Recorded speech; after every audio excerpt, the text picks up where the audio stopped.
All right, guys, we are back, and boy, oh boy, I cannot tell you the level of anticipation and excitement I have coming up here for the release of Kingdom Come Deliverance 2. I'm still working my way through the first game. Luckily, it sounds like you do not have to finish the first game to really pick up and, get going on the second game, which is great because I'll probably have to finish them in tandem, who knows. Either way, a lot of people are excited about this game, primarily because of the fact that Warhorse Studios, headed by Daniel Vávra over in the Czech Republic, is unapologetically pro-gamer. This is something you don't see very often these days, something you don't get from a lot of AAA studios, a lot of Western developers. They do not give fan service. They don't care about the customer or the gamers. Well, these guys over in the Czech Republic are saying enough is enough. We are here to play. We are here to earn your business.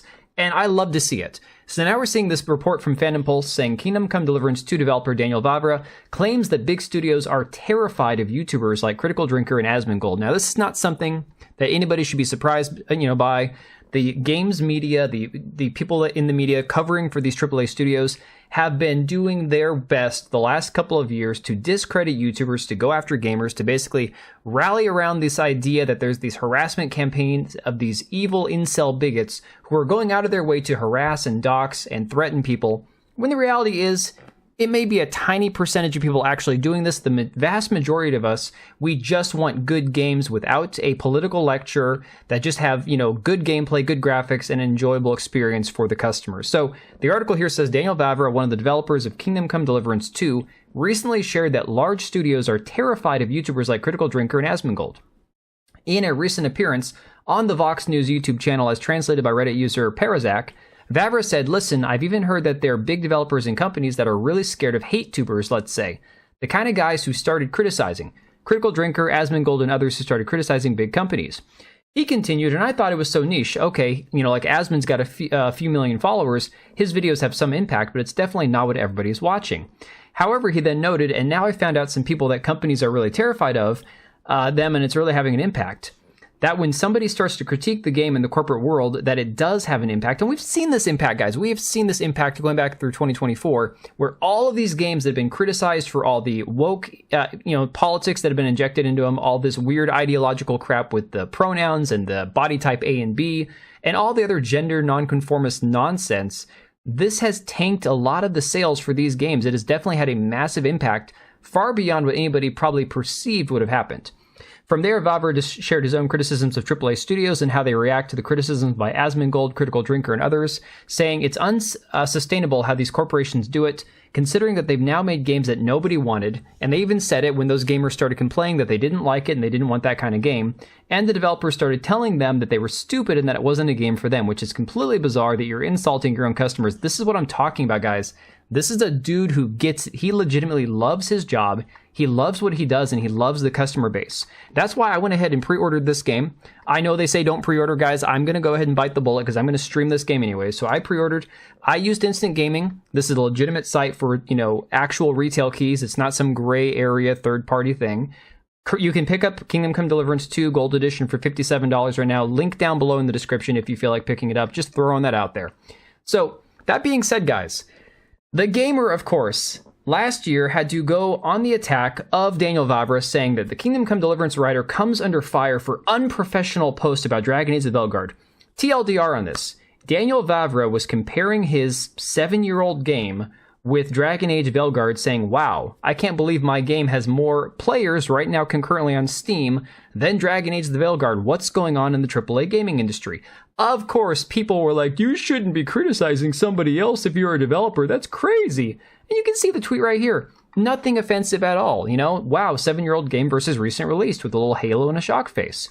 But again, the reality is that he gets it. He understands what gamers want, and everybody else who's criticizing him and shrieking about it, they're not the core customer base. They're not the majority of gamers. That's why we saw hit pieces on Daniel Vávra going back to 2015. Guys, 10 years ago, Kotaku was talking about this guy, calling him a pro-gamergate developer, simply because at the time, he decided to criticize the media and the way that they attack gamers as some sort of insufferable bunch of incels that, don't deserve to be listened to and given, respect.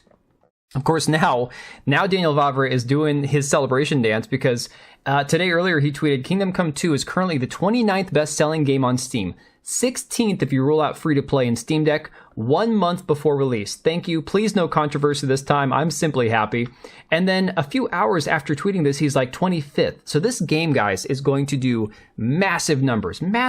And once again, just like we saw Alyssa Mercante on her first YouTube video from her live stream on Twitch, talking about how Black Myth Wukong wasn't really a good game. It only did great because the culture war. It's a mid-game at best, so it shouldn't have gotten Game of the Year, which it didn't at the Game Awards. We're going to hear the same thing about Kingdom Come Deliverance 2. Well, it's not really that good of a game. It's just because the pro gamergate, Nazis over there are pro, Daniel Vávra because he actually, listens to us. And so the game is mid, but, people are going to give it their money because it deserves it, I guess. I don't know. The reality is the first game, what I've played of it so far is fantastic. I am really anticipating it and definitely looking forward to the second game. But it gets better. This dude is unimaginably based, okay? And I'm not talking about he agrees with me politically and everything, but he's over here calling for Keir Starmer over in England. If you've been paying attention to the whole grooming gang thing going on for the last few years, it's insane. He's calling for him to be locked up, talking about best pistols in the world. He got a little brother. Somebody asked him about having a concealed carry permit in Czech Republic, and he's like, we're the Texas of Europe. We can own and carry almost anything so far. I mean, if I had to move to Europe, I'm starting to think Poland or Czech Republic, like one of these two countries sounds pretty good right now. You see this tweet from his New Year, from December 28th, saying, Happy New Year from our whole modern family. Our private jets are all fully sustainable and ESG compliant. Hope yours are too. With this meme right here, which is pretty hilarious. It's got all these different destinations. You see Botox and Fukov. Pretty funny stuff. But again, we've seen Daniel Vávra talk about CD Projekt Red and their inability to use their Unreal Engine that they're currently using now in place of what they had before for the first few Witcher games.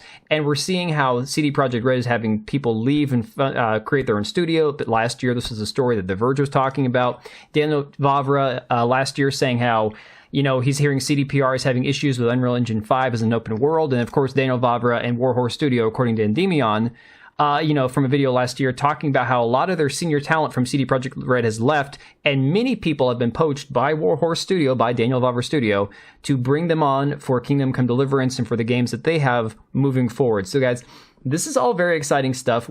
In the meantime, while we're seeing CD Projekt Red going forward, calling people bigots, blocking people on Twitter, saying how they're not pushing DEI when their own website says they are, moving forward with this idea of Witcher 4 featuring a Witcher version of Ciri. And then we see guys like Daniel Vávra at Warhorse Studios, poaching the best and brightest from CDPR, and the rest of them leaving and starting their own studio because they probably don't want to work with them anymore. This is only going to be great for studios like Warhorse and terrible for studios like CDPR and Ubisoft and all the rest of these idiots moving forward.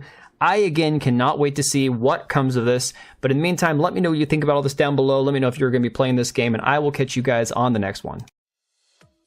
All right, and if you made it this far, thank you so much for watching the video. Thank you for being here. I do have two channels, Minimal Effort Podcast, as well as my gaming channel. I do have a Twitch and Kick for my gaming channel. We do live streams over there occasionally, maybe once a week. And then if you are in the market for a new PC, make sure to check out Meta PCs. Click the link I have down below. Use code TBO at checkout for a special discount. Thanks again for watching, and I'll see you next time.